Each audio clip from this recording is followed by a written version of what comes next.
Lots of people sell products they don't believe in, but in Trevor McKendrick's case, you just can't ignore the irony.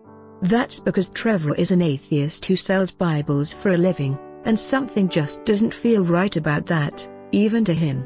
Interestingly, Trevor did not consciously choose his profession, it sort of fell into his lap by accident.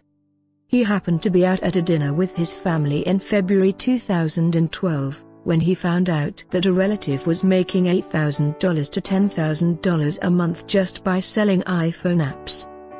Trevor found the prospects too good to ignore, so he decided to step into the app business himself.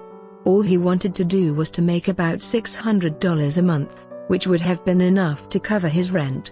So he went on to the Apple Store to find an app that was making a lot of money, but sucked.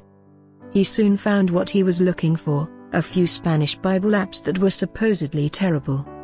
Trevor then hired a Romanian programmer to build a better app for him, and that version sold well. But it wasn't the end of the road for Trevor. Soon he came up with an audio version, which turned out to be a big hit.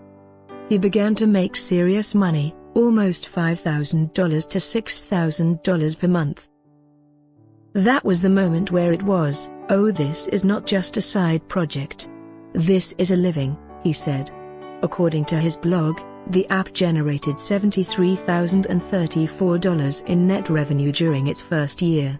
The following year, the figure grew to $100,134. Trevor distinctly remembers the moment when he realized how much money his idea was making. He had turned to his wife and said, "Holy crap, honey, look at this money."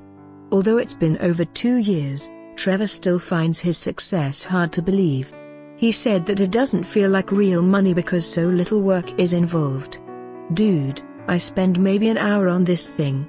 But he does admit that the money has changed his life, because he doesn't have to worry about income anymore. He might be happy with the money, but Trevor does have to deal with his conscience every day, because his business and his personal beliefs have nothing in common. Even though he was raised a Mormon with strong beliefs, he left church when he realized that he had always had doubts about his faith.